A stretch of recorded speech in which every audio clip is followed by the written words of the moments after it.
Friends, my YouTube channel technical APH class में स्वागत है, जिसमें फीटर टर्नर मशीनिस्ट का फुल कोर्स है। कोई चार्ज नहीं है इसका, ठीक है ना। जिसमें मार्किंग मीडिया और मार्किंग टूल हम आपको पढ़ा रहे हैं, जिसका लेक्चर नंबर 6 है। इससे पहले जितने भी लेक्चर हुए हैं वो मेरे प्ले स्टोर में पड़े हैं। सब्सक्राइब तो आप लोग करेंगे नहीं, उम्मीद है मैं छोड़ दिया होगा, कि फिर भी ठीक है। जिसमें आप शुरू करते हैं मार्किंग मीडिया। अच्छा, मार्किंग मीडिया की हमें आवश्यकता क्यों पड़ी? जो लोग बच्चे पुराने हैं वो तो जानते होंगे, जो नए हैं वो नहीं जानते होंगे। क्योंकि मार्किंग मीडिया की आवश्यकता हमको इसलिए पड़ी, मान लीजिए हम कोई प्लाट बना रहे हैं। प्लाट बनाते समय यदि कोई मार्किंग नहीं करते हैं हम लोग, तो घर तो बन जाएगा, प्लाट तो बन जाएगा, मगर उसका नक्शा नहीं सही रहेगा। जैसे हम बताते हैं आपको कि जैसे आप गांव में चाहे शहर में घर बनता है, तो सबसे पहले उसकी मार्किंग करके नींव खनी जाती है, जिससे सारे चीज़ को एडजस्ट, जहाँ गेस्ट रूम है, बाथरूम, लैट्रिन, किचन है, सारे उसको एडजस्ट कर लिया जाता है। उसी को मार्किंग मीडिया कहते हैं। अब आते हैं अपने वर्कशॉप पर। हमको एक जॉब मिलता था 40x25 का, उसके ऊपर हम लोग फिनिशिंग करके फाइल से उसके ऊपर मीडिया लगाते थे। मीडिया लगा के आर्ट लेग कैलीपर और स्टील स्केल से हम लोग मार्किंग किया करते थे। उसी को मार्किंग मीडिया कहते हैं। सर अब आगे चलते हैं, आप लोग देख लीजिए, ठीक है। वीडियो पसंद आए तो लाइक सब्सक्राइब कर दीजिएगा। मार्किंग रेखाओं को साफ साफ दर्शाने के लिए जाप की सतह पर जो पदार्थ लगाया जाता है उसे मार्किंग मीडिया कहते हैं। मार्किंग मीडिया के प्रकार, बहुत अच्छी तरह के पॉइंट बताऊंगा मैं आपको सर। देखिए, सफेदी रंगाई, जिसको इंग्लिश में व्हाइट वॉश बोलते हैं। नीले तोते का घोल होता है, जो दूसरे नंबर पर होता है। और तीसरा जो होता है पर्शियन ब्लू होता है। और चौथा जो होता है सेल्यूलोस होता है, सेल्यूलोस वार्निश होता है, ठीक है। तो पहला हेडिंग डालते हैं हम लोग। हेडिंग डालिए सफेदी रंगाई। मैं इसलिए हिंदी में लिख रहा हूँ शुद्ध, क्यों कभी कभी पेपर में आ जाता है, इसलिए मैं लिख दे रहा हूँ। जिसको इंग्लिश में भी लिखिए व्हाइट वॉश, ठीक है ना। मेरा लिखना हिंदी मजबूरी है, क्योंकि मान लीजिए पेपर में आ जाएगा तो क्या करेंगे आप लोग। देखिए, इसका प्रयोग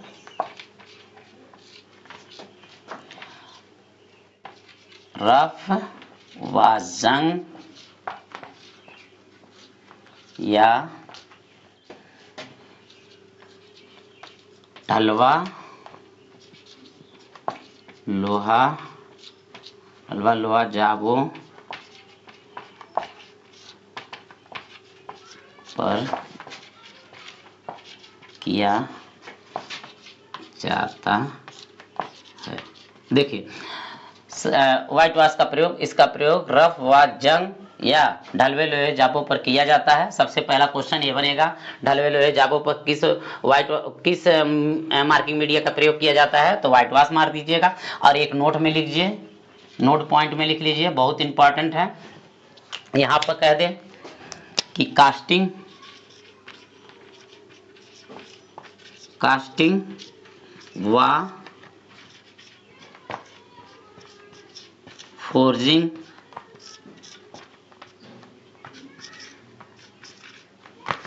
फोर्जिंग जाबों पर सबसे ज्यादा किया जाता है। बात समझिएगा, मैंने क्यों सबसे ज्यादा लिखा है। पेपर में उठा के पूछेगा आपसे कास्टिंग व फोर्जिंग के लिए किस मीडिया का प्रयोग करते हैं, तो तुरंत मारिएगा व्हाइट वॉश, बिना सोचे। और रफ व जंग दे दे तो भी मारिएगा तुरंत व्हाइट वॉश। ये पेपर में सबसे ज्यादा पूछे वाले क्वेश्चन यहाँ से बनते हैं आपके, ठीक है।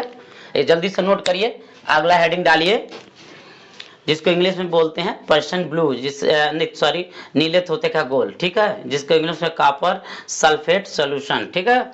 आगे वाली हेडिंग डालिए, जल्दी से नोट करिए आप लोग, मैं मिटाता हूं, ठीक है।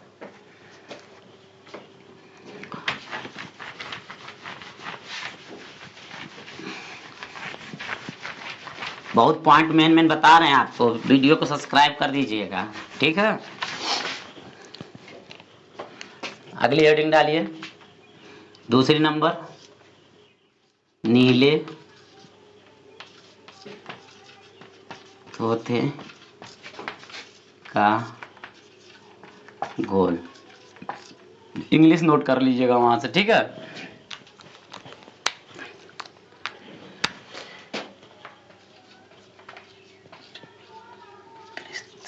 परिकृष्ट सतहों पर चिन्हांकन करने के लिए, ठीक है ना। देखिए, पेपर में नीले तोते घोल का मतलब ये हुआ, कॉपर सल्फेट सॉल्यूशन का प्रयोग परिकृष्ट देगा सतहों पर चिन्हन करने के लिए। बहुत इंपॉर्टेंट, कम से कम 4-5 बार पेपर में दे चुका है, यही पॉइंट पूछेगा आपसे, अधिकतर पूछने का, अधिकतर जो है यही क्वेश्चन उठता है, ठीक है। और इसमें एक पॉइंट लिख लीजिए और इसी में एक पॉइंट बढ़ा लीजिए,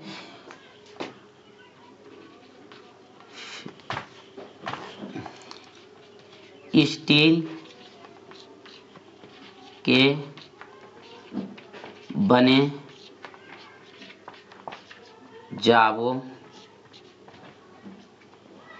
बने जाबों पर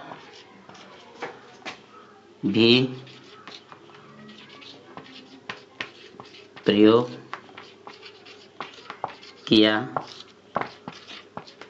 जाता है। देखिए, दो क्वेश्चन यहां से बनेगा, कित परिकृष्ट दे देगा, कित स्टील दे देगा, और ये दे दिया तो नीले तोते का घोल, या इंग्लिश में इसको बोलते हैं कॉपर सल्फेट सॉल्यूशन, ठीक है ना। एकदम तुरंत नोट करिए। अगला पॉइंट लिखिए, तीसरा, पर्शियन ब्लू।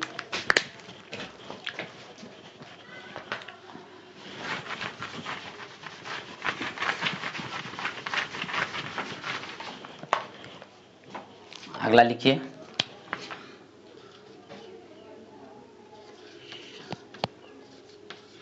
पर्शियन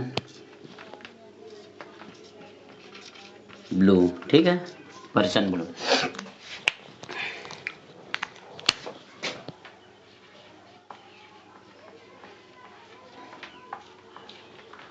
मशीन व फाइल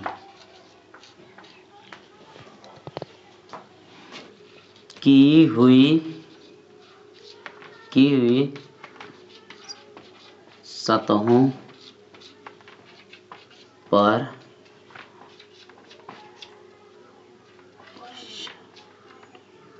पर्शियन ब्लू का प्रयोग करते। भाई साहब मैं बता दे रहा हूँ, पेपर में एकदम यही रखेगा, मैंने लिख दिया ना। देखिए यहाँ पर मैं इसको अंडरलाइन भी कर रहा हूँ बार बार। देखिए, ये यूपीआरबीनल, डीएमआरसी, एलएमआरसी में पूछा जा चुका क्वेश्चन। मैं इसीलिए पॉइंट, कोई पढ़ाएगा नहीं आपको ये सब, क्योंकि थोड़ा बोरिंग चैप्टर होते हैं, मगर इसमें मैं जो पॉइंट लिखा रहा हूँ एकदम इंपॉर्टेंट है, हम बता दे रहे हैं आपको, ठीक है ना। पर्सन ब्लू है, देख लीजिए, जल्दी से नोट करिए इसको आप लोग।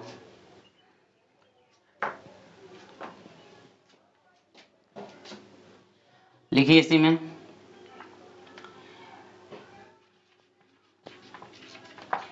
इसमें रेखा साफ दिखाई देती है, ठीक है ना। देखिए, इसमें रेखा साफ दिखाई देती है, परंतु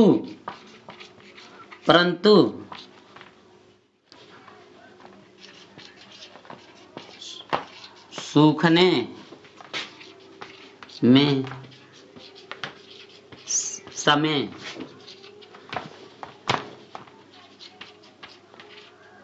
अधिक लगता है। देखिए क्वेश्चन क्या बनेगा, पर्शियन ब्लू पूछेगा कौन सा मार्किंग मीडिया है जिसमें जिसमें सूखने में समय अधिक लगता है। जिसको नहीं पता होगा वो क्वेश्चन यहाँ पर गलत कर बैठेगा, ठीक है ना। सूखने में अधिक समय लगता है परंतु लाइनें साफ दिखाई देती हैं। तुरंत पर्सन ब्लू मारिएगा, ठीक है ना। आगे हेडिंग डालिए, जल्दी से नोट करिए फिर आगे लिखवाते हैं।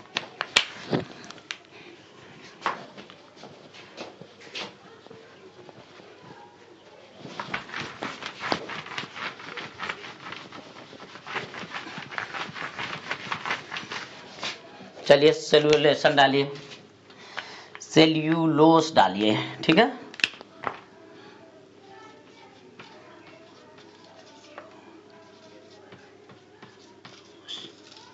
सेल्यूलोस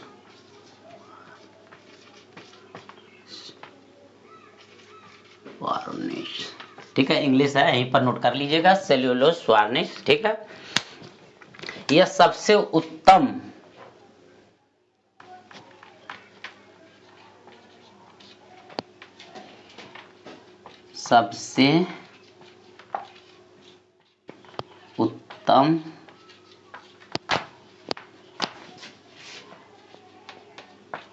मार्किंग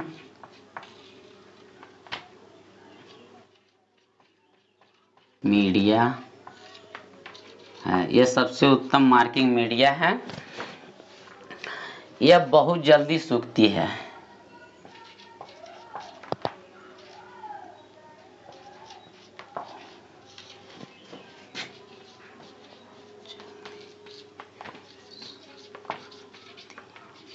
यह बहुत जल्दी सूखती है तथा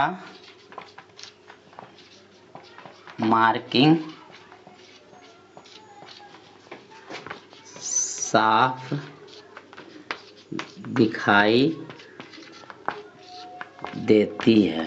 अब देखिए यहाँ पर क्या कह दिया उसने, यह बहुत जल्दी सूखती है और लाइन साफ दिखाई देती है, मगर वो वाली जो पिछला मैंने पर्सन बुल पढ़ाया है वो धीरे से सूखती है, मतलब सूखने में समय अधिक लगता है उसमें, और लाइनें जो हैं उसकी तब साफ दिखाई देती है, मगर ये जल्दी सूखती भी है और लाइनें भी इसकी साफ दिखाई देती है। देखिए सेल्यूलोस वार्निंग जो सेल्यूलोस वार्निश जो है यह सबसे उत्तम मार्किंग मीडिया है। यह बहुत जल्दी सूखती है तथा मार्किंग जो होती है साफ दिखाई देती है, ठीक है ना सर। आगे नोट करिए, आगे चलिए। दोस्तों वीडियो कुछ देर के लिए रोकनी पड़ी थी इसलिए क्योंकि ये चित्र बनाने में काफी समय लगता है। अब अगला टॉपिक जो है स्क्राइबर है। देखिए स्टेट स्क्राइबर है, ये बेंड स्क्राइबर है, ये एडजस्टेबल स्क्राइबर है।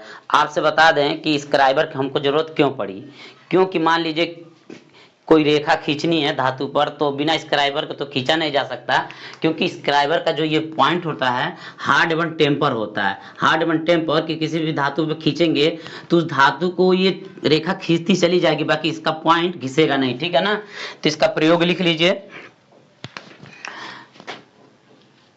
स्क्राइबर का प्रयोग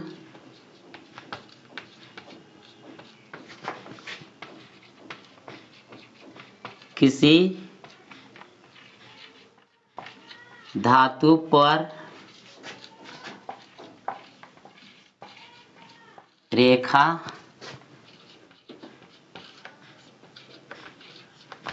खींचने के लिए प्रयोग किया जाता है, ठीक है ना। स्क्राइबर का प्रयोग किसी धातु पर रेखा खींचने के लिए प्रयोग किया जाता है, ये तो आप लोग जान गए। अब लिख लीजिए मटेरियल, स्क्राइबर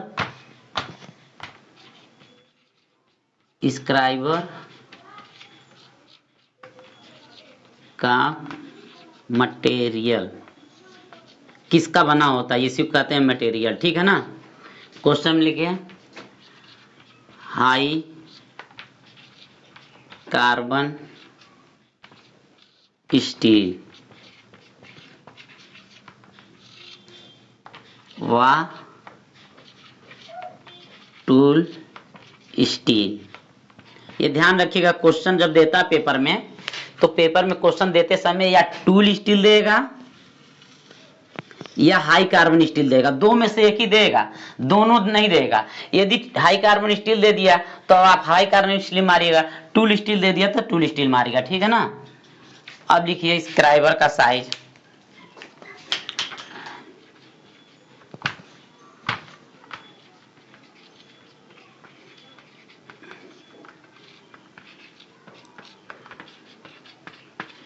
साइज लिख लीजिए। बहुत ज्यादा पूछे जाने वाला क्वेश्चन है, बहुत अधिक पेपर में आ चुका, बता दे रहा आप लोगों से। 150 mm से 200 mm।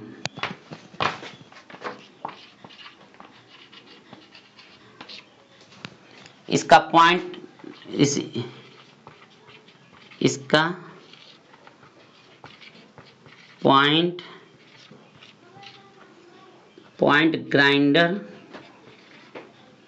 ग्राइंड एंगल लिख लीजिए 10 अंश से 15 एंगल। एक एक पॉइंट बनाते चलिएगा, साथ में छोड़िएगा मत। स्क्राइबर की मोटाई लिख लीजिए,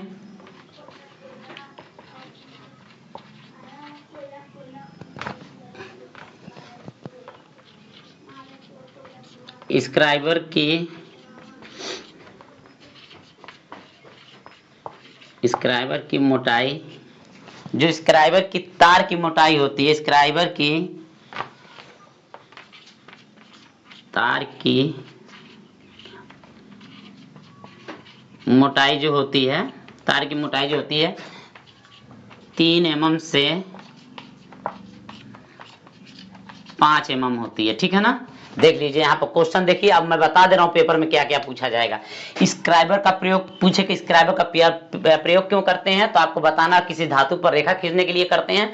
स्क्राइबर का मटेरियल पूछ दे तो high carbon steel tool steel मारना है। स्क्राइबर का साइज पूछ दे तो 150 से 200 mm मारना है। स्क्राइबर का पॉइंट जो होता है, ग्राइंड एंगल कितना होता है, 10 से 15 अंश होता है। स्क्राइबर की तार, जो स्क्राइबर की तार की मोटाई जो होती है वो जो होती है 3 से 5 mm होती है, ठीक है ना। ये क्वेश्चन बहुत जल्दी से नोट करिए। अगला पॉइंट पर चलते हैं।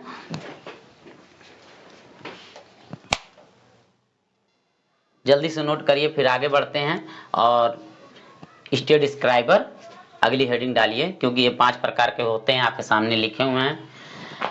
चलिए मिटाते हैं।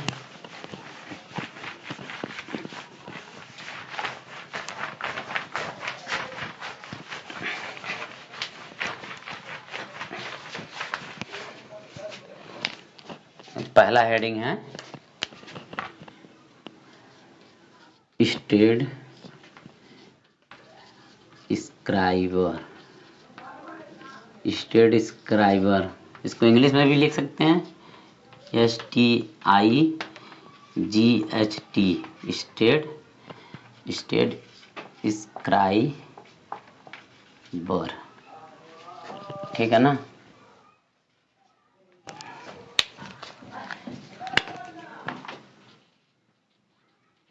इसका प्रयोग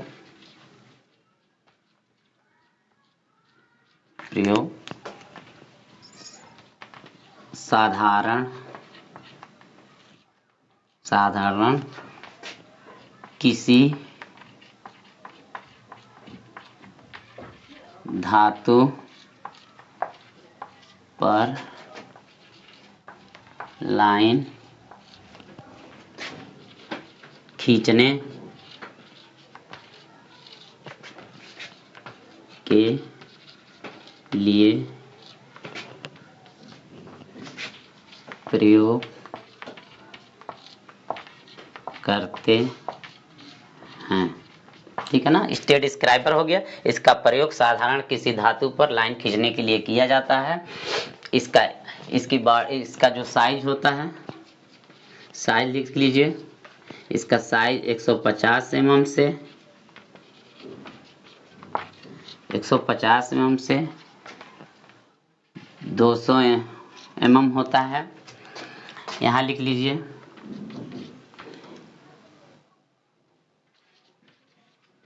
इसकी बॉडी पर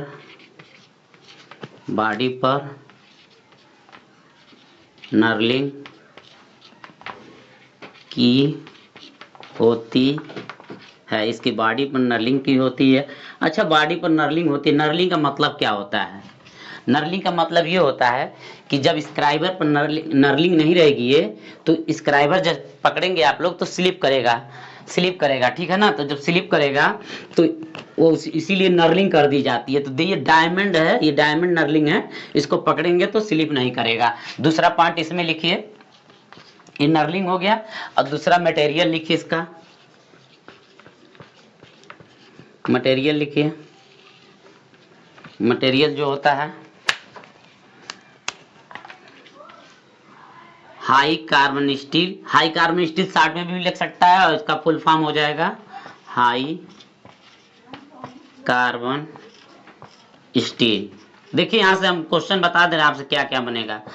क्वेश्चन यहां से ये बन सकता है, इसका साइज पूछ सकता है, और स्टेट है तो स्टेट का मतलब क्या होता है? साधारण होता है, साधारण होता है। तो साधारण करने के लिए हम लोग स्टेट स्क्राइबर का प्रयोग करते हैं, जो चित्र में हमने पहले ही दर्शा दिया है। अब दूसरा नंबर जो चलते हैं, बेंड स्क्राइबर का प्रयोग करते हैं। नोट करिए अगला बेंट स्क्राइबर। हाँ देखिए, थोड़ा सा ये छूट गया मुझसे, यहाँ इसकी बॉडी पर होगा, बॉडी पर नर्लिंग की होती है। नर्लिंग का मतलब आप लोग समझ चुके हैं ना। अभी लेथ मशीन जब आएगा तो हम आपको बहुत अच्छी तरह वहां पर नर्लिंग पढ़ाएंगे, ठीक है ना। जल्दी से नोट करिए, अगला बेंट बेंट स्क्राइबर डालिए आप लोग, ठीक है।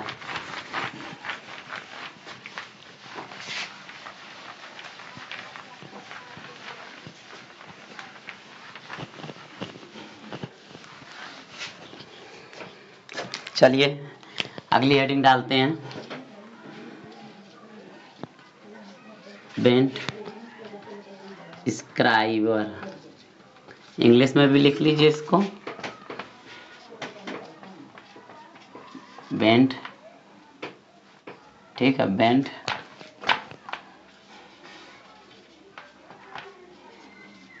स्क्राइबर, ठीक है।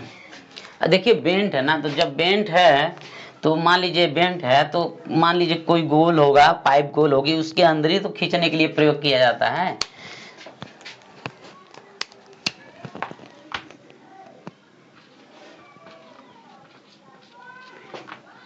बेंट स्क्राइबर का प्रयोग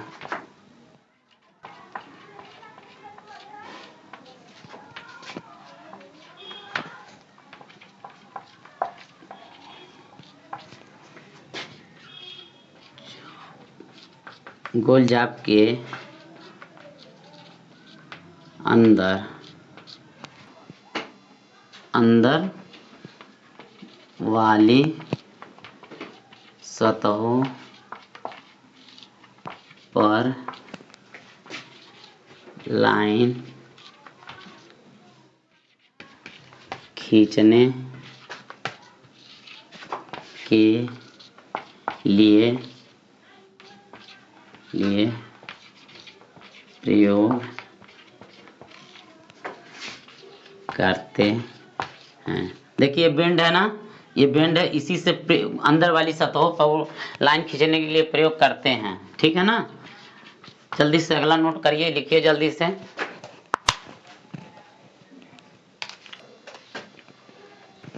चलिए अगला देखते हैं,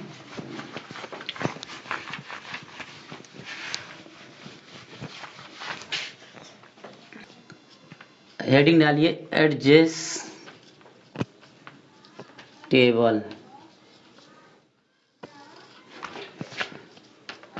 स्लीव स्क्राइबर, ठीक है ना। इंग्लिश लिख लीजिएगा क्योंकि बहुत लंबा हो जा रहा वीडियो, इसलिए हमने इसकी बॉडी पर गोल ट्यूब बनी होती है, इसकी बॉडी पर गोल ट्यूब बनी होती है। ठीक है ना। एडजस्टेबल स्लीव स्क्राइबर में इसकी बॉडी पर गोल ट्यूब बनी रहती है। आगे लिखिए इसकी बॉडी पर, इसकी बॉडी पर नर्लिंग होती है। ठीक है ना, इसकी बॉडी पर नर्लिंग होती है, जल्दी से नोट करिए, नर्लिंग होती है।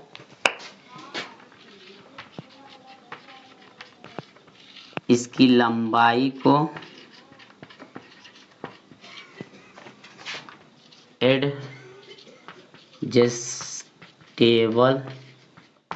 एडजस्टेबल किया जा सकता है। बात समझिएगा, जो इसकी बॉडी होती है इसको एडजस्टेबल किया जा सकता है, मतलब छोटा और बड़ा किया जा सकता है। ठीक है ना। देखिए इसकी बॉडी पर एक गोल ट्यूब बनी होती है, इसकी बॉडी पर नर्लिंग की होती है, इसकी लंबाई को एडजस्टेबल किया जा सकता है। ठीक है ना। आगे चलते हैं, जल्दी से नोट करिए। अगला ऑफसेट स्क्राइबर लिखिए। देखिए वीडियो पसंद है तो लाइक सब्सक्राइब शेयर कर जरूर करिए आप लोग। ठीक है ना। बाकी आप लोग से अब क्या कहें, आप लोग के लिए कितनी मेहनत करते हैं। लिखिए चौथा नंबर, ऑफसेट स्क्राइबर। ठीक है ना, ऑफसेट स्क्राइबर लिख लीजिए। आगे लिखिए इसको वर्नियर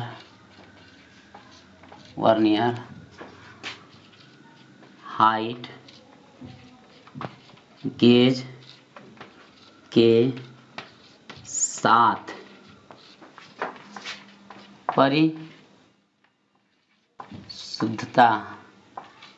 परिशुद्धता से माप लेने के लिए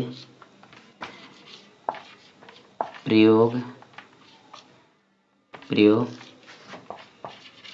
किया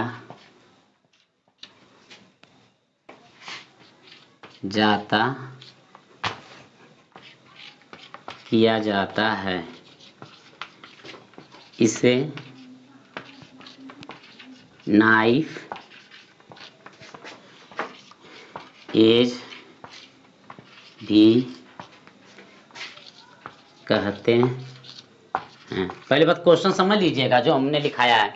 अब पेपर में सब कोई जानता है ऑफसेट स्क्राइबर का प्रयोग हम वर्नियर हाइट गेज के साथ करते हैं, मगर क्वेश्चन यही पूछेगा कि इसका दूसरा नाम बताइए और नाइफ एज रख देगा तो अच्छे लोग बता नहीं पाएंगे। अब अगला है पॉकेट स्क्राइबर। ठीक है ना। देखिए वर्नियर हाइट है। ठीक है ना। वर्नियर हाइट गेज के साथ परिशुद्धता से माप लेने के लिए प्रयोग किया जाता है। अगली हेडिंग डालिए पॉकेट स्क्राइबर। ठीक है।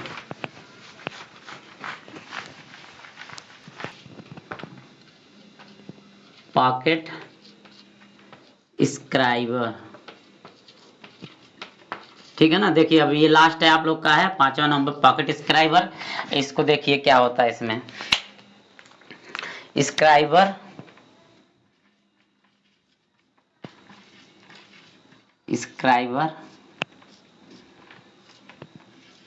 नर्ल की हुई स्टील ट्यूब के अंदर होती है। ठीक है, जल्दी से नोट करिए। अभी एक पॉइंट इसमें और बचा हुआ है। इसमें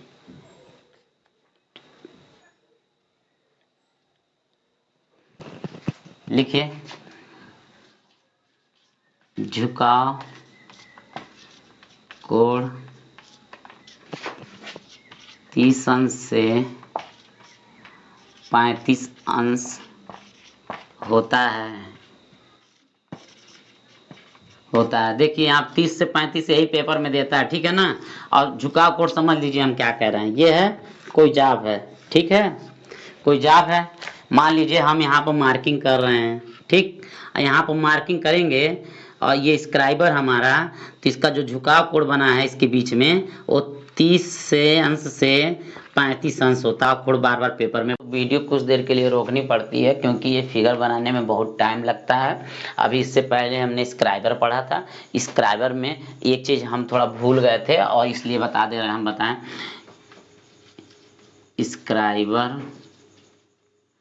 स्क्राइबर का ग्राइंडिंग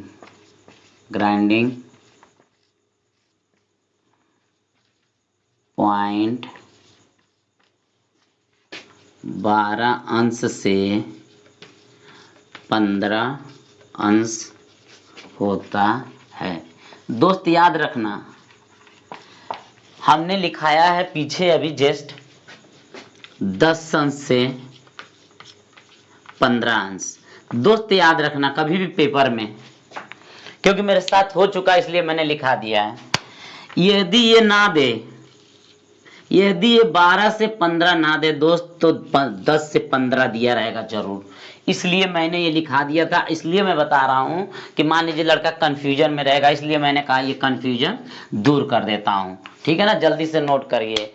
देखिए स्क्राइबर ग्राइंडिंग पॉइंट जो होता है 12 से 15 अंश होता है, मगर ये ना दिया रहे तो फिर ये वाला है, आप लोग आंसर मारिएगा, इसके पीछे हमने लिखाया है, इसलिए मैंने क्लियर कर दिया है।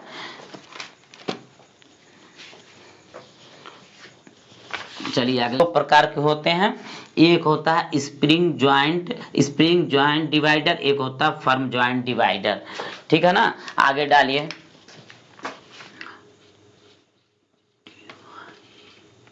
डिवाइडर को लिख लीजिए, डिवाइडर, ठीक है ना। डिवाइडर लिखिए।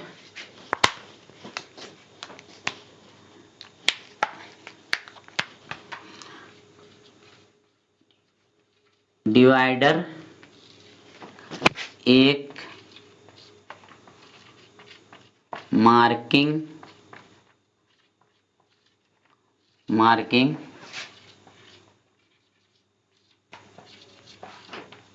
टूल है। इसकी दोनों टांगें, इसकी दोनों टांगें नुकीली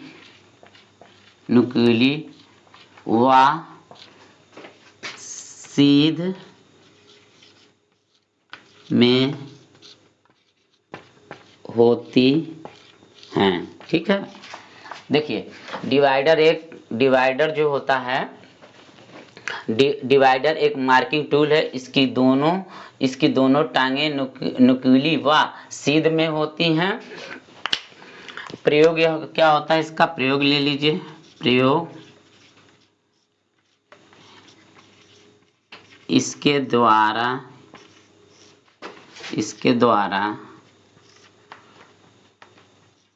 वृत्त व चाप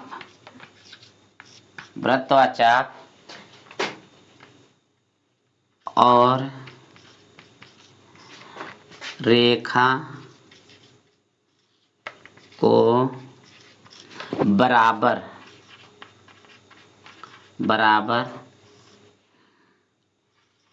भागों में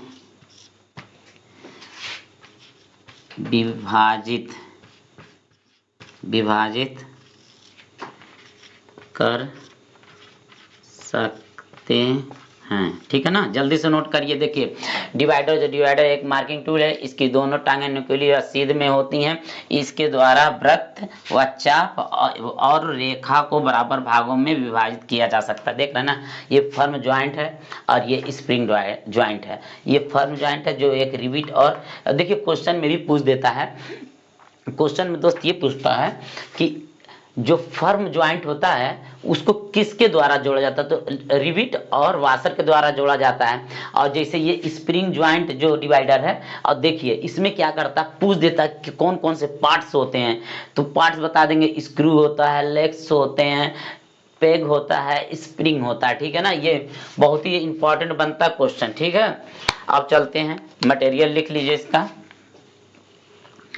लिखिए मटेरियल। मटेरियल का मतलब किस धातु से बना होता है। मटेरियल लिख लीजिए, मटेरियल हाई कार्बन स्टील, ठीक है ना। और दूसरा नंबर पर देख लीजिए, पहला नंबर पर तो ये दे सकता है, दूसरा नंबर पर देगा, देखिए हाई कार्बन स्टील देगा तो हार्ड व टेम्पर्ड हो जाएगा, ठीक है ना दोस्त। और जब दूसरा नंबर देख लीजिए, दूसरा जो दे दिया माइल्ड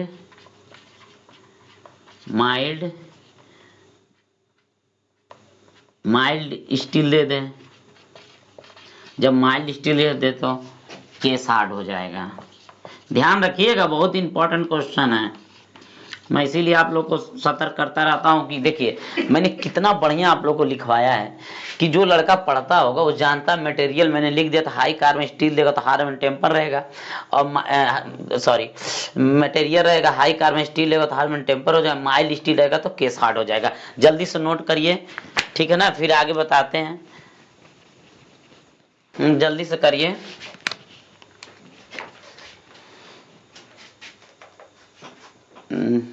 नोट करिए तुरंत। अब ये कितने प्रकार के होते हैं लिखिए।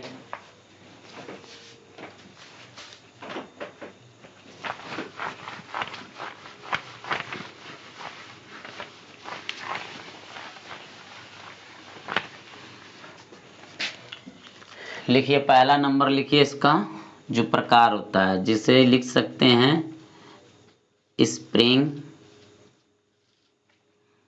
ज्वाइंट डिवाइडर, ठीक है, स्प्रिंग ज्वाइंट डिवाइडर।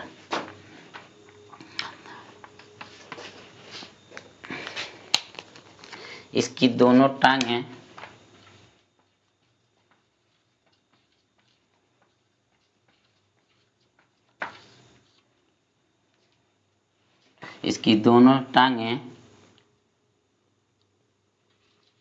टांगों को चपटे स्प्रिंग से बनाया जाता है, ठीक है ना। देखिए इसकी दोनों टांगों को चपटे स्प्रिंग से बनाया जाता है।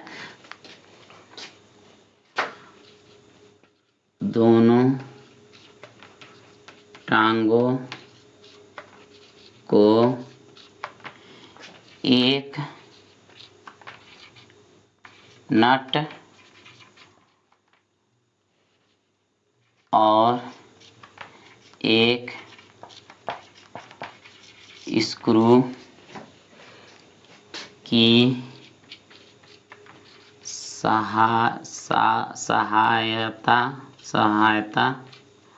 सहायता से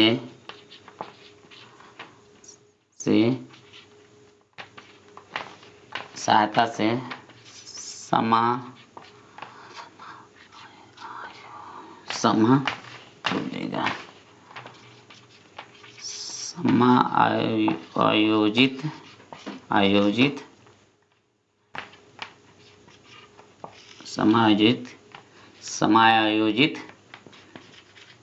किया जाता है, ठीक है ना दोस्त।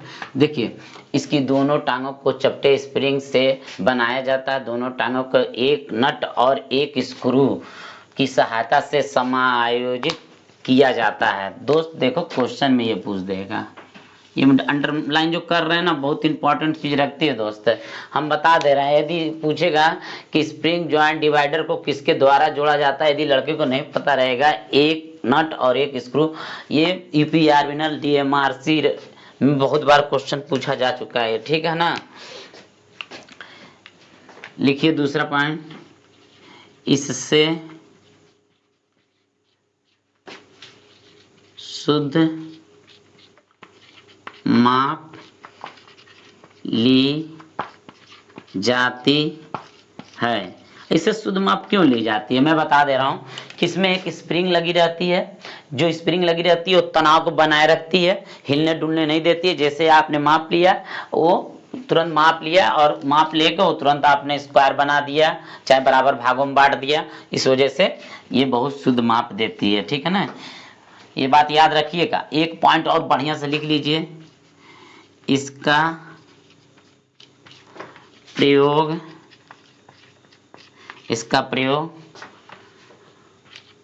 वर्कशॉप में सबसे अधिक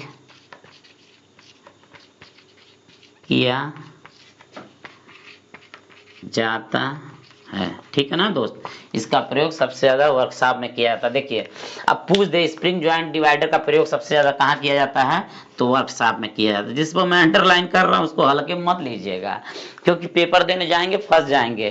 क्योंकि क्वेश्चन जो आते हैं, ये चित्र बनाने से मतलब क्या है, ये पैक दे दिया, स्प्रिंग दे दिया, स्क्रू दे, पॉइंट दे दिया, लेग्स दे दिया, इसलिए बनाए कि आप लोग जानिए इसकी ये पार्ट होते हैं। अब ये दे दिया जैसे फर्म जॉइंट डिवाइडर होता है, इसमें रिविट और वाशर से जोड़ा जाता है, ठीक है ना। इसलिए मैं बता रहा हूं आपको।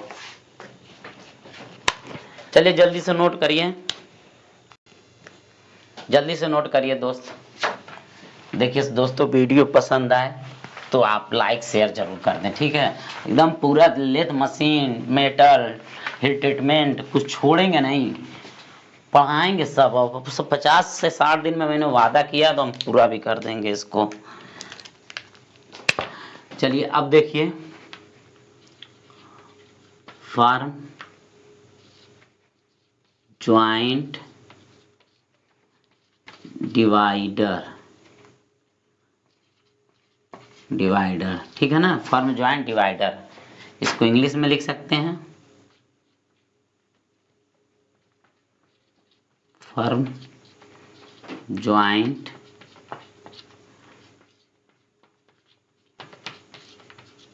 डिवाइडर, ठीक है दोस्त। देखिए इसकी दोनों टांगें नुकीली होती हैं, लिख लीजिए,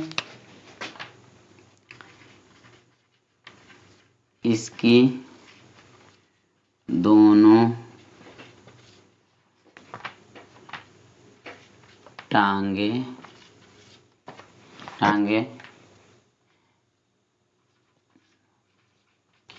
नुकीली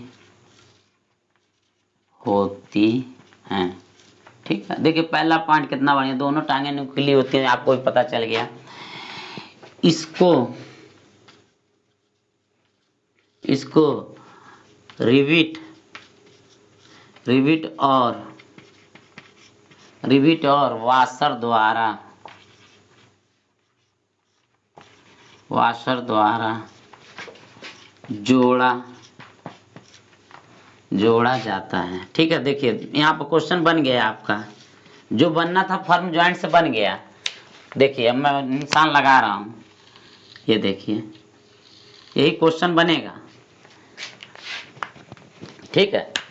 बाकी इसमें ये इसको वाशर रिविट द्वारा जोड़ा जाता है।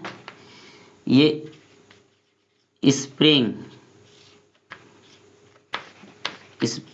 जॉइंट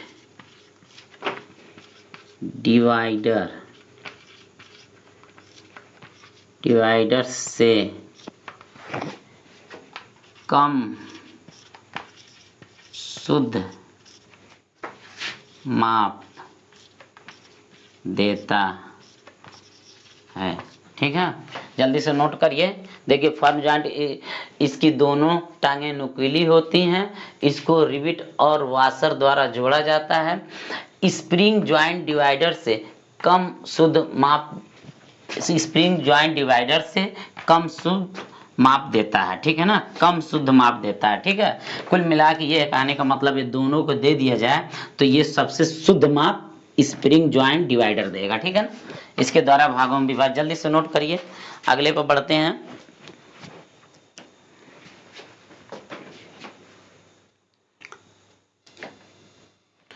नोट हो गया दोस्तों, एक पॉइंट इसमें बचा हुआ है, लिख लीजिए। और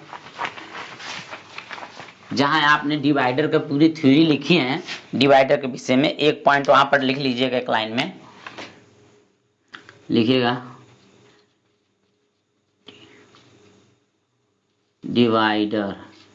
डिवाइडर का साइज, डिवाइडर का साइज लिख लीजिएगा, वहां पर लिखिएगा 100 mm, 150 mm। ठीक है, और उसके बाद लिखिएगा 200 mm। ठीक है, जल्दी से नोट करिए, और एक क्वेश्चन और कराएंगे उससे आपसे। चलिए क्वेश्चन और लिख लीजिए। अब इसका साइज लिख लीजिए कि रिविट का सेंटर से पॉइंट तक कहां तक लिया जाता है। ठीक है ना, ये भी साइज में ही आएगा। ठीक है, अब लिखिए, देखिए कह रहा है रिविट के सेंटर से, देखिए ये रिविट है ना और ये पॉइंट है ना, तो रिविट के सेंटर से, रिविट डिवाइडर का साइज, डिवाइडर का साइज रिविट के मतलब सेंटर से, रिविट के सेंटर से पॉइंट तक, रिविट के सेंटर से डिवाइडर के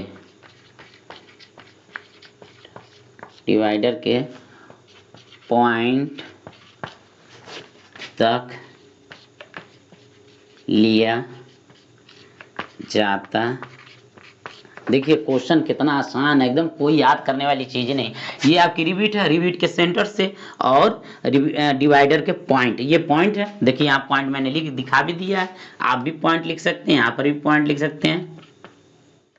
ठीक है ना, पॉइंट है ये। ठीक, इसलिए इसको बहुत ध्यान से उतार लीजिए, एक एक पॉइंट बहुत इंपॉर्टेंट है। आगे चलते हैं फिर। दोस्तों वीडियो कुछ देर के लिए रोकनी पड़ी थी हमें, क्योंकि इसको बनाने में 25 से 30 मिनट लग जाता है, और ये हम ट्रेमल बनाए हुए हैं। ठीक है ना, अब देखिए, अब इसको ट्रेमल, अच्छा ट्रेमल का प्रयोग और डिवाइडर में अंतर क्या है, पहले ये भी तो जानना जरूरी है। तो जानिए, अब मैं बता रहा हूँ ट्रेमल और डिवाइडर में अंतर।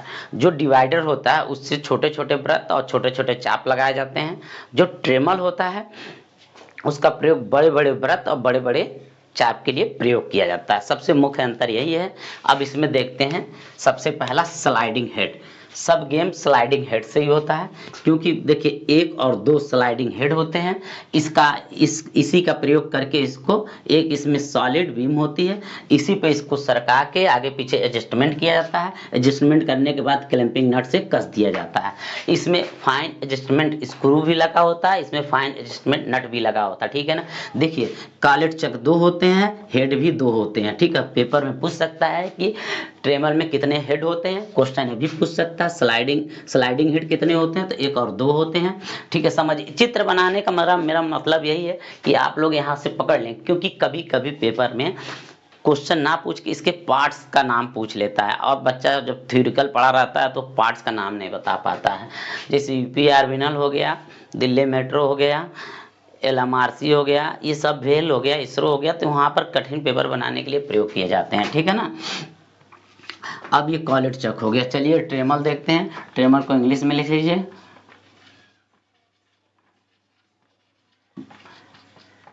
ठीक है, आगे बढ़ते हैं।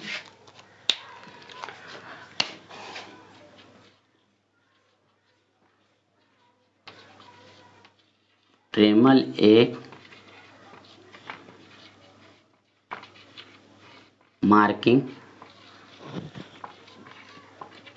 टूल है, ठीक है ना।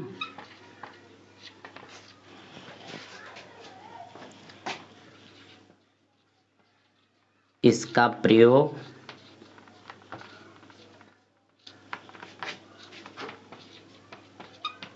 बड़े बड़े वृत्त व चाप लगाने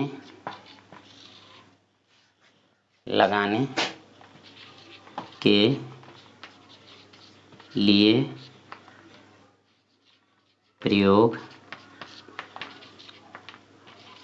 करते हैं, ठीक है ना दोस्तों। देखिए, ड्रेमल एक मार्किंग टूल है, इसका प्रयोग बड़े बड़े वृत्त व चाप लगाने के लिए प्रयोग करते हैं। अब दूसरा पॉइंट लिखिए, यहाँ पर एक पॉइंट लिखिए, स्लाइडिंग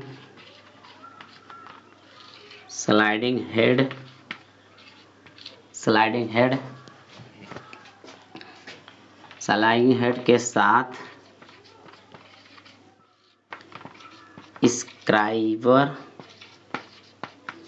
स्क्राइबर लगा रहता है, ठीक है। देखिए, क्वेश्चन बहुत बढ़िया है, हम बता दे रहे हैं, ठीक है। देखिए, स्लाइडिंग हेड के साथ स्क्राइबर लगा रहता है, ठीक है। अब यहाँ पे लिखिए, ड्रेमल की धातु मतलब किससे बनी होती है ड्रेमल, ठीक है ना। देखिए, क्वेश्चन आपको बताएगा कोई नहीं है, मैं बता दे रहा हूँ जहां से ढूंढ के लाया हूँ, ठीक है। ड्रेमल की जो धातु होती है, हाई कार्बन स्टील दिया, तो हाई कार्बन स्टील मत देंगे आप लोग, यहाँ पर लिख देगा, यहाँ पर लिख लीजिएगा, हाई कार्बन स्टील का रहेगा तो क्या रहेगा, हार्ड व टेम्पर रहेगा, ठीक है ना, हार्ड एवं टेम्पर रहेगा। अब दूसरे नंबर पर लिख लीजिए, यदि माइल्ड स्टील देता है, माइल्ड स्टील देता है, तो माइल्ड स्टील जो होगा तो केस हार्ड हो जाएगा, ठीक है। जल्दी से नोट करिए।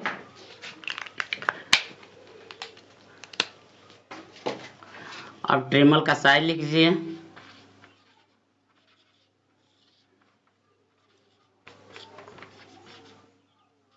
ड्रेमल का साइज जो होता है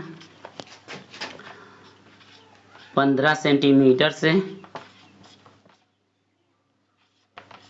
50 सेंटीमीटर तक होता है,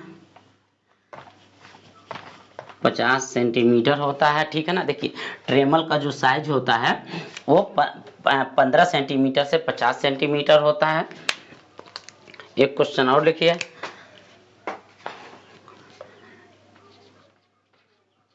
ड्रेमल का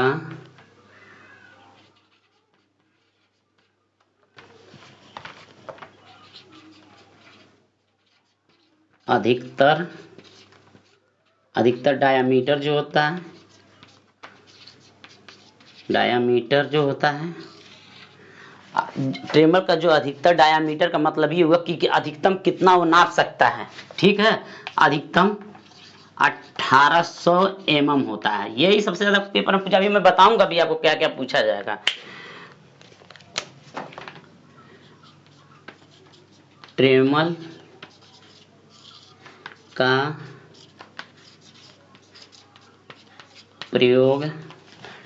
का प्रयोग सबसे अधिक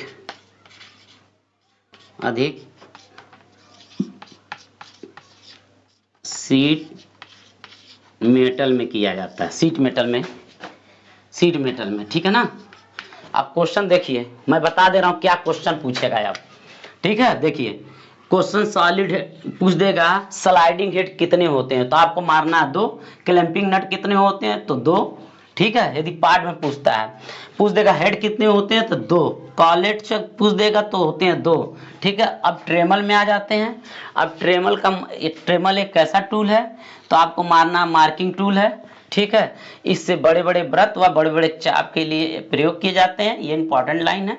स्लाइडिंग हेड के साथ ये देखिए, आप लोग पढ़ेंगे ना सर, ये बहुत कम लोग बताएंगे, मैं बता दे रहा हूँ आपको। स्लाइडिंग हेड के साथ स्क्राइबर लगा रहता है। ट्रेमल की धातु जो होती है हाई कार्बन स्टील की होती है। इसके साथ यदि हाई कार्बन स्टील देगा तो हार्ड वन टेम्पर दिया रहेगा, यदि माइल्ड स्टील देगा तो केस हार्ड हो जाएगा। ठीक है ना। और ट्रेमल का जो साइज होता है 15 सेंटीमीटर से 50 सेंटीमीटर होता है।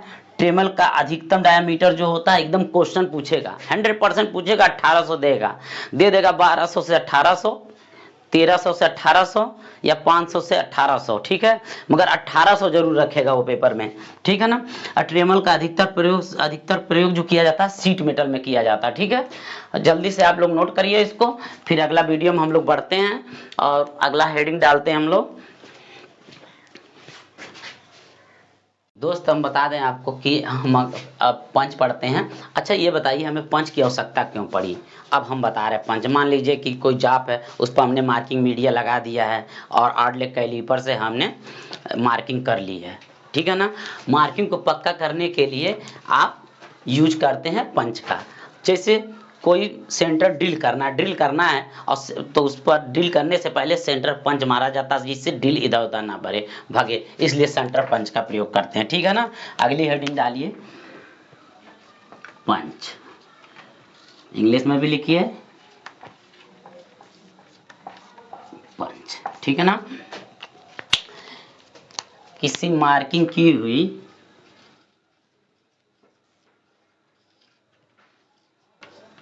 मार्किंग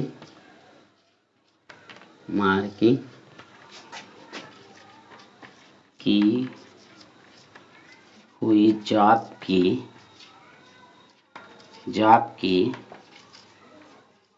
मार्किंग को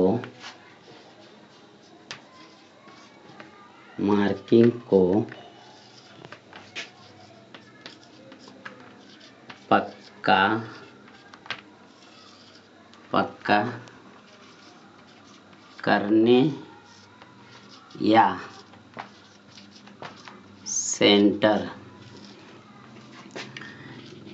सेंटर निकालने के लिए पंच का प्रयोग करते हैं। पंच का प्रयोग करते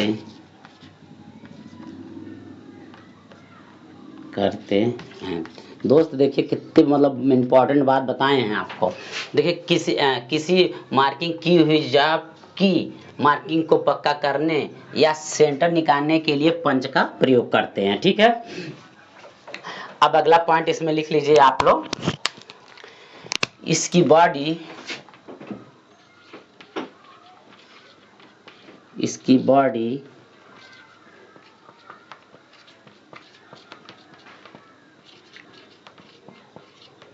अष्टभुजाकार,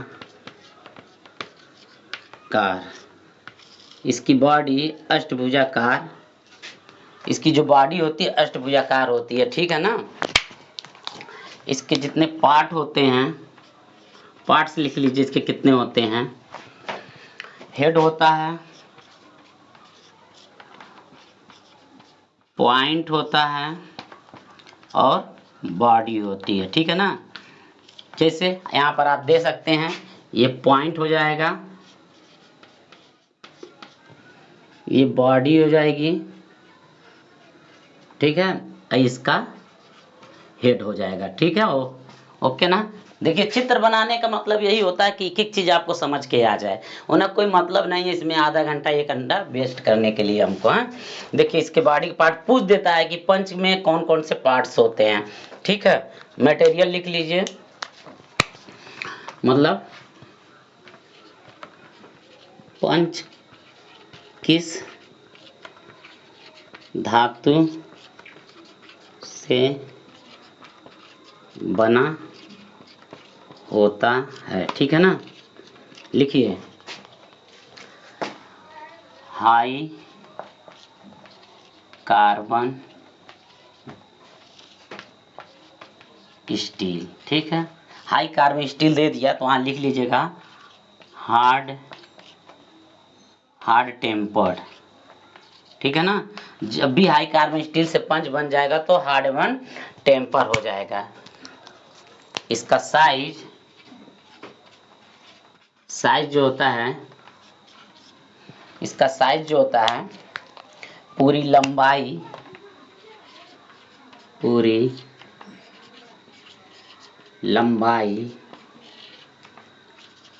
और व्यास से लिया जाता है। जल्दी से नोट करिए फिर आगे बढ़ते हैं, ठीक है। ऊपर वो लिखेंगे क्योंकि जगह कम है यहाँ पर, ठीक है। जल्दी से लिखिए,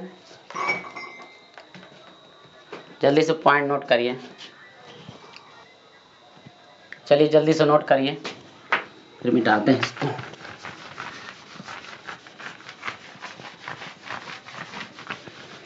अगला हेडिंग है, डालिए सेंटर पंच, ठीक है। हम पंच एक भी नहीं छोड़ेंगे, सारे पंच लिखवाएंगे आपको, ठीक है। कौन सा है? सेंटर पंच, इंग्लिश में भी लिखिए।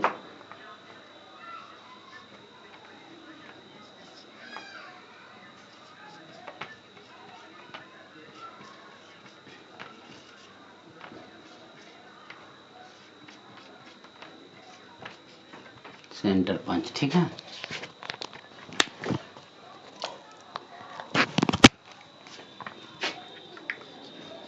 ड्रिल के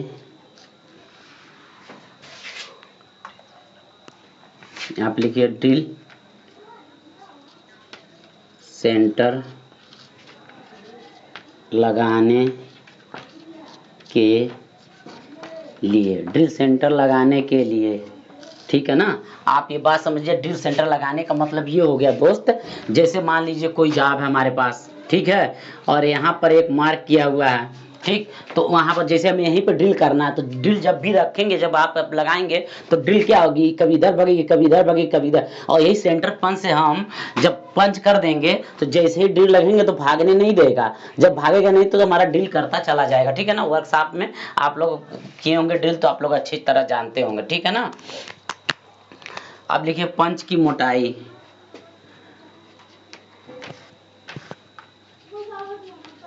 सेंटर पंच की मोटाई कितनी होती है? ये बहुत अच्छा क्वेश्चन है, आप लोगों को बता दे रहे हैं हम। 6 mm से 12 mm होती है, ठीक है ना। एक बात बता दे रही है, मत कहिएगा 6 से 12 कह दिए, ये लगभग में है, आसपास में आ जाए तो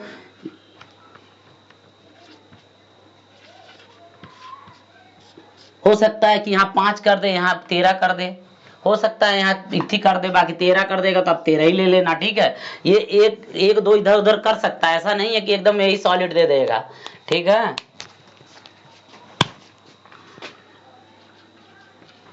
सेंटर पंच की लंबाई लिख लीजिए, लंबाई लिखिए 100 mm से 150 mm होती है, ठीक है ना। यहाँ पर लिख लीजिएगा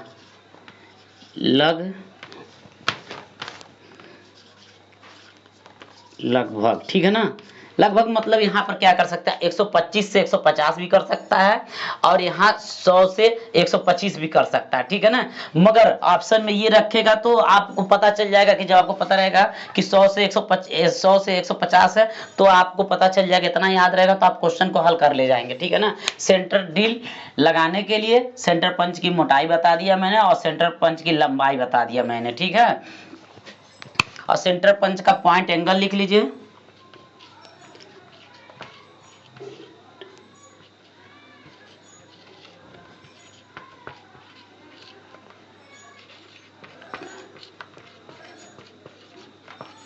पॉइंट एंगल, एंगल जो होता है ये 90 अंश होता है। देखिए यहाँ पर देखिए, ये मैंने बता दिया पहले चित्र में बता दिया मैंने। देखिए ये नर्लिंग की हुई है, ठीक है, नर्लिंग की हुई है, मतलब नर्लिंग का मतलब डायमंड निशान बना हुआ है। सेंटर पंच है, ये इसका हेड है। क्वेश्चन में कराऊंगा तो बताऊंगा कि हेड पर हथौड़ा मारने से जब इसका हेड फैलता है तो उसको मशरूम कहते हैं, ठीक है ना। आगे भी क्वेश्चन में मैं बताऊंगा, ठीक है। जल्दी से नोट करिए, आगे चलिए। नोट कर लिया होगा आप लोगों ने, जल्दी से नोट करिए, आगे बढ़ते हैं।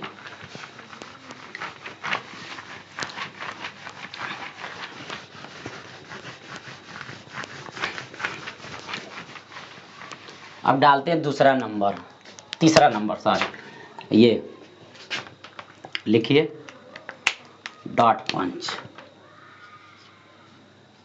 डॉट पंच इंग्लिश में लिख लीजिए डॉट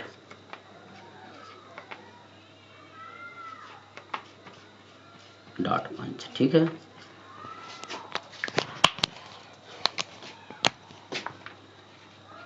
इसका पॉइंट एंगल 60 अंश होता है। बात समझिएगा भाई, मैं जो बता रहा हूं 60 होता है। या कर दिया मैंने, बाद में मुझे गलत मत कहिए। या 60 से 90 दे दे पेपर में तो वहां कंफ्यूज होने की कोई जरूरत नहीं है। मैंने पेपर दिया है, मुझे अच्छी तरह मालूम है कि एंगल जो होता है 60 होता है, मगर पेपर में जो देता है ये 60 से 90 भी दे देता है और वहां पर आपको 60 नहीं मिलेगा। वहां पर आप लोग घबरा जाएंगे, इसलिए आप गलती करके दे देंगे। वहां पर ये भी दे देगा कि 30 से 60 दे देगा तो बच्चा यही वाला मार के चला आता है, तो सबसे बड़ी गलती होती है, ठीक है ना।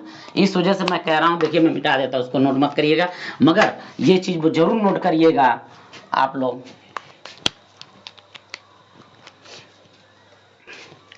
पंच की मोटाई लिख लीजिए,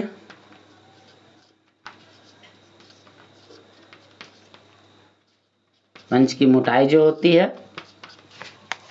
पंच की जो मोटाई होती है 6 mm से 13 mm तक होती है। देखिए सेंट्रल में और डॉट में जो मोटाई होती है सेम होती है, ठीक ना।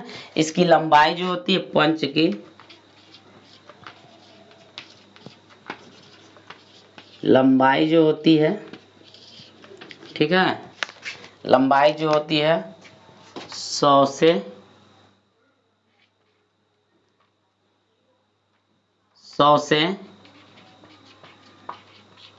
150 mm होती है। देखिए मैं फिर बता दे रहा हूं, यहाँ पर लगभग 10-20 घटा भी सकता है, बढ़ा भी सकता है, ठीक है ना। प्रयोग लिख लीजिए,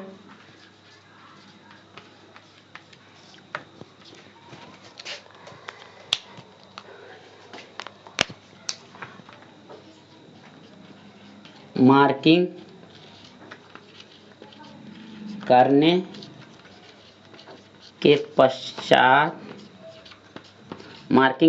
पश्चात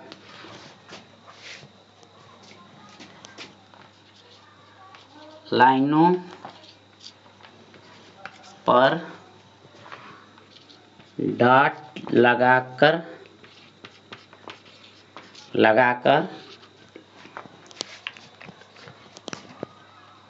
लगाकर उन्हें स्थायी करने के लिए। अब देखो क्वेश्चन यहाँ क्या क्या बनेगा, बहुत बढ़िया क्वेश्चन बनेगा। देखिए डार्ट पंच का पॉइंट एंगल मैंने बताया 60 दे नहीं दिया हो, 60 से 90 दिया तो हमारे पंच की जब मोटाई दे दे तो मोटाई दे 6 mm से 13 mm तक दे सकता है। इसके बीच में 5 से 13 भी दे सकता है और हो सकता है कि 5 से 12 भी कर दे। तो लमसम में दिया रहेगा तो आपको चयन करना पड़ेगा, ठीक है। अब देखिए यहाँ पर दे दिया उसने, क्वेश्चन यहाँ से भी बना देगा वो, क्वेश्चन को बनाना होगा तो। अब देखिए क्वेश्चन को बनाना होगा तो उसकी मोटाई से भी बना देगा। अब क्वेश्चन ये पूछे जाते हैं, ऐसा नहीं कि नहीं पूछा जाता, ठीक है ना। अब देखिए प्रयोग, देखिए मार्किंग करने के पश्चात लाइनों पर डॉट लगा के उन्हें स्थायी करने के लिए प्रयोग किए जाते हैं। जल्दी से नोट करिए आप लोग, ये नोट करिए जल्दी से। अगला चलते हैं, हेडिंग डालिए प्रिक पंच।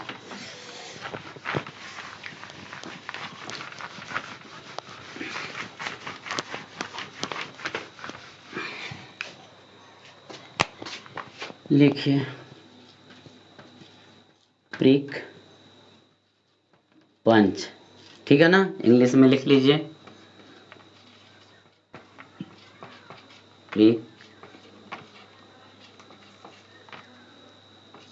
प्रिक पंच, ठीक है ना। ये नंबर डाल लीजिए कौन सा है, चौथा, ठीक है।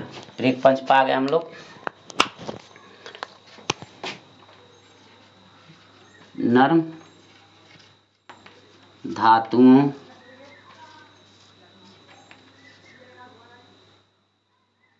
पर मार्किंग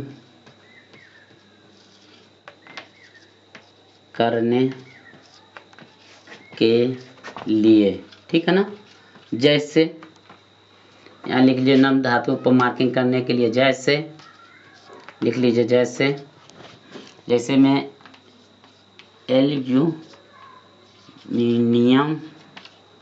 एल्युमिनियम, तांबा, पीतल, ठीक है, नर्म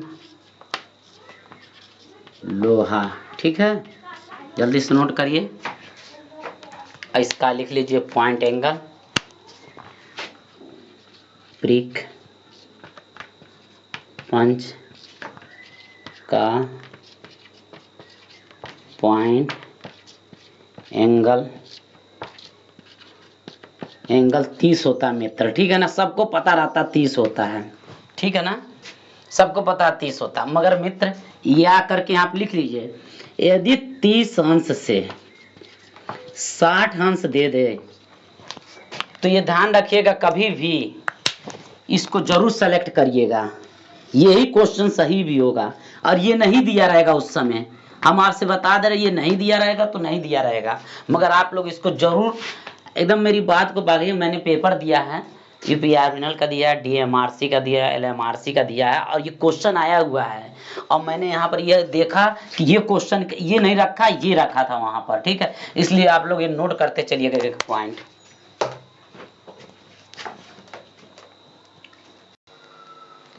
जल्दी से नोट करिए, आगे चलते हैं। अब अगली हेडिंग डालिए ठोस पंच। ठोस पंच, ठोस पंच, ये इसलिए करा दे रहा ना, आप लोग ये ना कहें कि छोड़ पढ़ा दिए हैं, हम एक भी चीज छोड़वा नहीं रहे हैं। और ये पेपर में पूछ लेता ऑप्शन में तो फिर नहीं पता रहता तो आदमी कर नहीं पाता है, ठीक है ना। इस वजह से हम करा दे रहे हैं आपको, ठीक है। इसका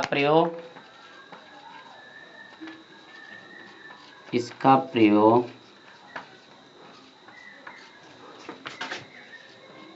शीट मेटल और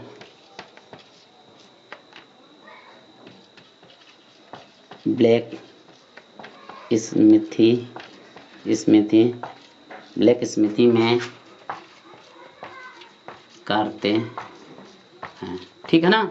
देखिए बस क्वेश्चन पूछना होगा तो इसका प्रयोग तो किससे, इसका प्रयोग कहाँ करते हैं ठोस पंच का प्रयोग, तो ठोस पंच का प्रयोग जो करते हैं शीट मेटल और ब्लैक स्मिथी में करते हैं। क्वेश्चन यहीं से बना देगा, ठीक है ना।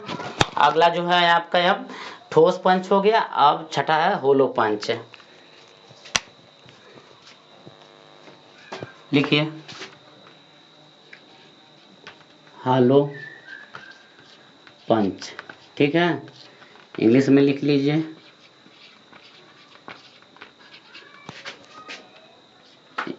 इंग्लिश के साथ साथ हिंदी भी जरूरी है, हिंदी के साथ साथ इंग्लिश में, क्योंकि अधिकतर क्वेश्चन हिंदी लिख देता है।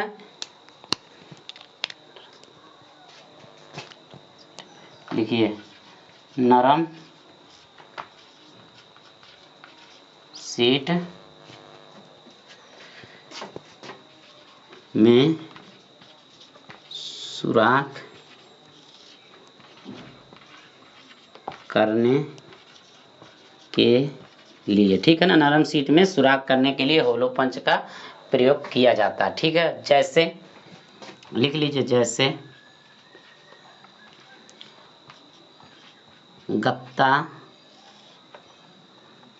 ठीक है, गत्ता लिख लीजिए। चमड़ा लिख लीजिए। नर्म लोहा लिख लीजिए, ठीक है। जल्दी से लिखिए। देखिए होलो पंच है, बहुत इंपॉर्टेंट। होलो पंच पूछ देता है पेपर में कभी कभी, जल्दी से नोट करिए।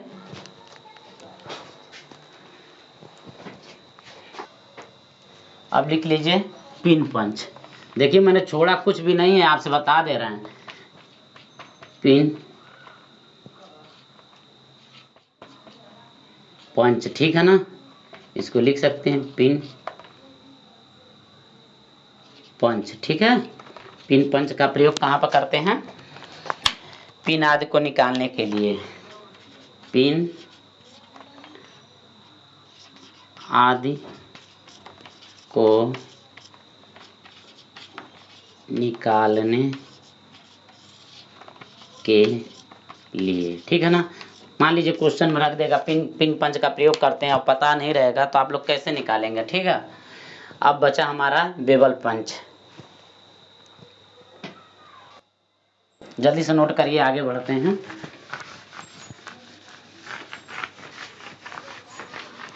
बेल पंच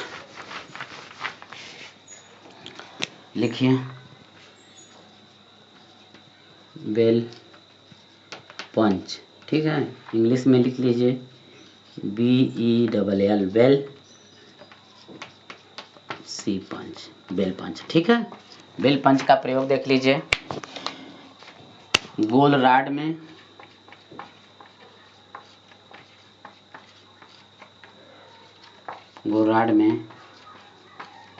सेंटर, गोलचाप में सेंटर व मार्किंग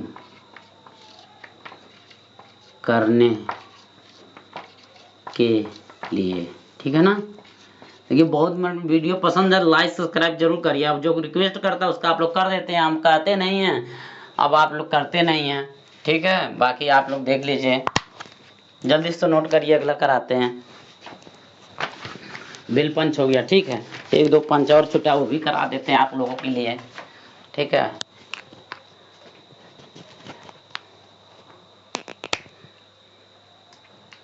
लिखिए ड्रिफ्ट पंच।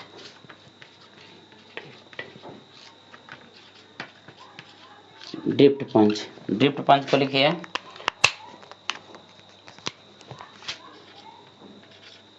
पतली चादरों को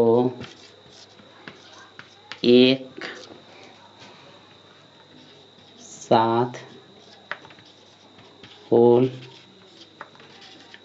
करने के लिए, ठीक है ना। देखिए एकदम जो पेपर में पूछता वही लिखा रहा है, फालतू का शब्द कुछ नहीं लिखवा रहा, ठीक है।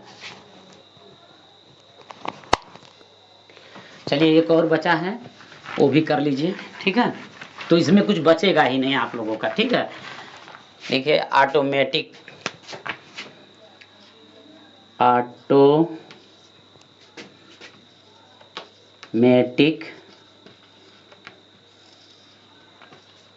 सेंटर पंच, ठीक है ना। अब इसमें बचेगा ही नहीं कुछ, कोई पंच मैंने छोड़ा नहीं, ठीक है। फाइन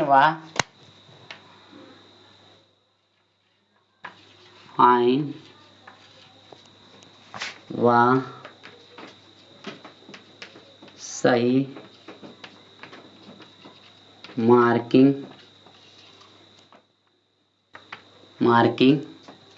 के लिए प्रयोग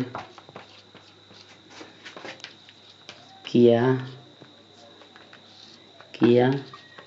जाता है, ठीक है ना। देखिए ऑटोमेटिक पंच है, ऑटोमेटिक सेंटर पंच है, फाइन व सही मार्किंग के लिए प्रयोग किया जाता है। इसमें नोट में लिख लीजिए एक पॉइंटर, इसमें